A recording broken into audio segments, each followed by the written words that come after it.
Hey guys, I just wanted to give a quick overview on how I use Flowspot to do things. Um, I this is gonna be super off the cuff and improv format, so I don't really know how this is gonna go at all. I'll try to keep it quick, but I kind of want to show the process really of how I use it without scripting it. So basically, the only thing I know is I made a flow for called Game Project, and essentially, you can make a flow up here. By the way, you can make new ones there. So Game Project is like this core concept. We want to make a game. I picked this because, like a video game. By the way, I picked this because it's something I can somewhat know something about. I can relate to on a certain level. It might not be your use case for this app, and that's fine. It doesn't actually matter because you can take this and generalize it to like basically anything. This has nothing to do, like the app has nothing to do with making games. It's just like whatever I want to do with the app. So let's say game ideas. And what I'm going to do, I want to just use GPT for now. I'm going to use this model. I like its writing better than the latest one. But okay, so I need to come up with a game idea to build in Unity. Let's say just say 2D. This is a game engine, by the way. You don't need to know what it is. It's not important. All right, so here's some game ideas that it comes up with.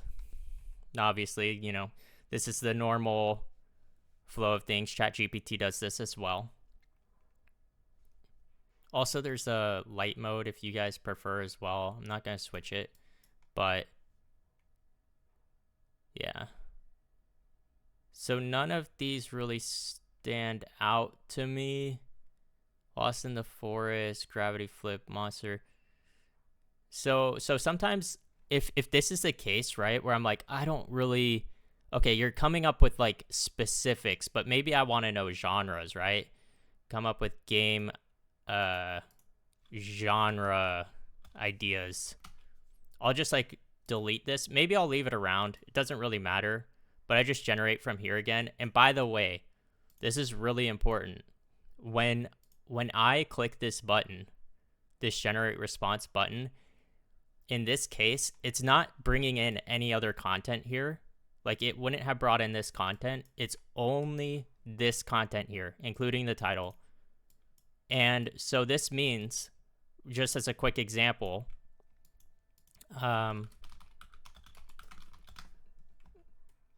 so some text, right? So it's a quick example though. If I have this here, it's really important, trust me. So if I click this button here, what do you think gets sent as context to the AI?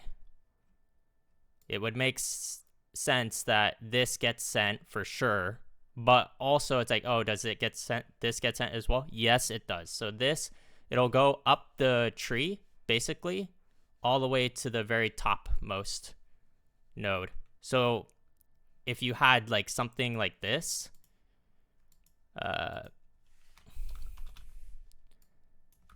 text 4. So if you had something like this, right? Then if you generate a response here, it gets this one, then this one, then this one, and then this one, and generates a response based on that. So if I said, what have I said so far? And I click generate this, you see, it sends all these nodes as the messages. So let's say I had text 5 here. And let's actually make this even more clear. So it's like very, very explicit as to what we're saying. What have I said so far? Cool. This is going to be a little different. I'll delete that. So you see, it shows everything that we sent all the way up. So we asked it this question, and it gave us the output all the way up here. So if I ask this, if I give this text 5, and I say, what have I said so far here? It won't bring in any information over here because it'll kind of fill up the context with irrelevant information. There's a way around this, by the way, I'll show in a little bit. It's also extremely important, useful tool on the platform. It needs to be used in a lot of cases. But, if I click this button, it's just going to go up the tree. It's going to say text. It's going to say text 1, text 2, text 3, text 5.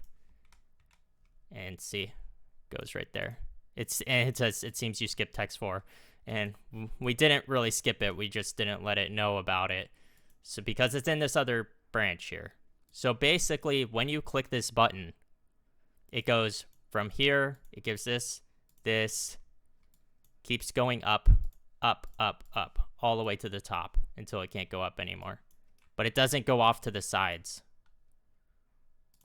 And it has nothing to do with these, has nothing to do with this. So that's just something I wanted to clear up because, just rewatch this if you have a question about it or whatever, because it's an extremely important part of the app, and it might be confusing if you have this tree set up and you go to generate a response here and this doesn't get included. You might be like, oh, why is that? But there are ways to do it. For example, let's say that this was like a story development or something, and then let's say we had characters and environments, and then let's say we had like John and Sarah, and this was like desert and jungle, for example. Well, a lot of the time, like especially in ChatGPT, if you're trying to write a story, like, or a whole book, it'd be really hard to do this because there's certain sections of the book that might need context about certain parts of the book, but it might not need all of it, right? So you don't want to send your entire book to ChatGPT because it'll start getting confused in the context. Like too little context is bad, and also too much context is bad. There's like a balance. There's a middle ground when you like send the perfect amount of context to AI and it really, gets it. There are times, and then there's other times where it's like, no, you missed this detail, or you forgot about this, and it can be quite frustrating. So one of the solutions for this that Flowspot gives you, a tool for this, is let's say we have this story development, and this is obviously a very basic example, but it might be structured in this sort of way, right? So maybe this is like Sarah's personality, characteristics, all kinds of stuff in here, right? And so on and so forth. Well, let's say I want to use information from the desert environment within our book or something, but also about Sarah's personality. So like maybe we want to write something about how Sarah interacts in this desert based on her personality. Basically, so we could say how Sarah interacts in the desert or whatever, or Sarah in the desert, basically. And so we could go in here, click this references button, and now we can select, okay, what information do we want it to know? Maybe we want it to know about the story development, like what we're actually doing here. That would be important. So all these references here, they don't inherit context or any, like basically anything you select gets sent to the AI's context. Nothing else gets sent.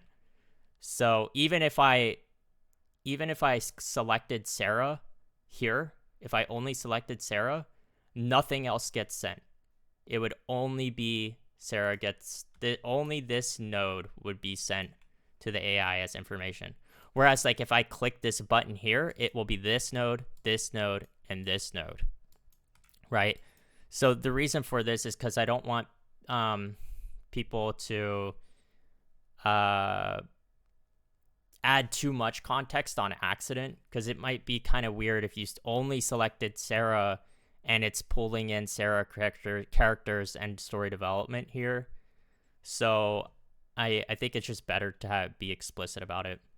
So basically, let's say we want to select Sarah and we're selecting desert here.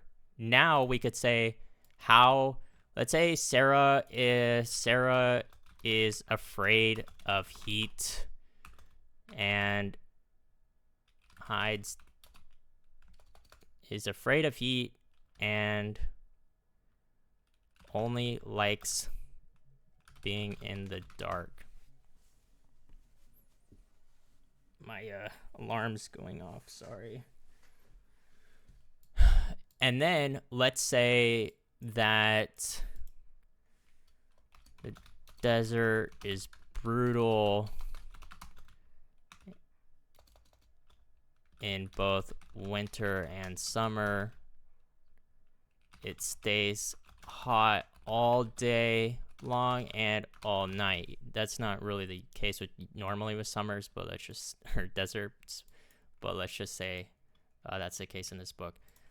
How might Sarah's character interact in our book? Character interact with the desert in our story. So basically I'll select this. I'm going to select these things too, just so it has information about like these top level things, but it doesn't need to know about John or the jungle. So I can then ask, because Sarah's afraid with her fear of heat and preference for darkness would face significant challenges. So basically this might be like how her character develops in this environment. Right. So you can kind of basically curate information to make more contextually relevant stuff. And you know what? I feel like we don't even need to go over the game ideas thing.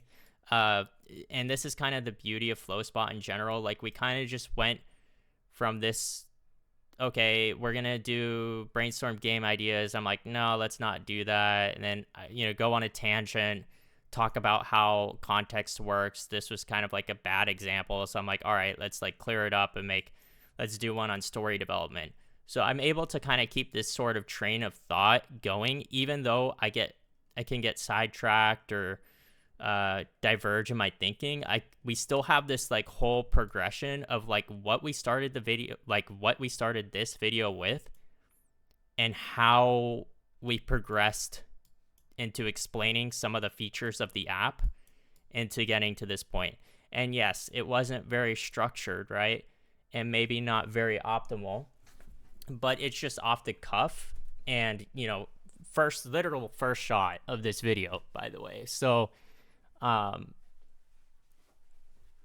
we have a general idea of what we're doing here. So this is the kind of information that you can get when you're selectively bringing in context or organizing things in a certain way that you can't really get out of these like linear chat interfaces, especially as your stuff develops. Because eventually you might have things about Sarah in here, like personality type. Maybe she has maybe we talk about her skill set or her powers or something. Maybe skill set. And then maybe we have the same for John, right? We figure out his stuff and his skill set. And then we could start bringing in those things into this scenario. And maybe we say, pull in some more references. By the way, these are grayed out because we've already referenced some of those. So that it already knows that we're pulling those in for this. And so let's say I want to pull John in now, and we select his personality type and his skill set, and then we pull in Sarah's personality type and her skill set, and we say how might John and Sarah work together in the desert, and based on their personalities and their skill sets. And then you could come up with some ideas. And so this is just very unstructured, right? This might not be good at all, but you kind of get a feeling for it, and then you can kind of go back and edit things. Maybe something about the personalities just isn't quite right. So then you go back in here and you say, well, Sarah actually has Sarah has a very short fuse. Or maybe you give them like a Myers-Briggs type, like Sarah is an INTP. So, or whatever. Yeah, let's say ENTJ. She's very commanding. Who knows, right? So you can just set this up however you want. If you made it through this whole thing, that's awesome. Thank you. And because there's a lot of information in here that could be important. But yeah, next time we'll have a bit more of a structured video. All right, thanks. Bye.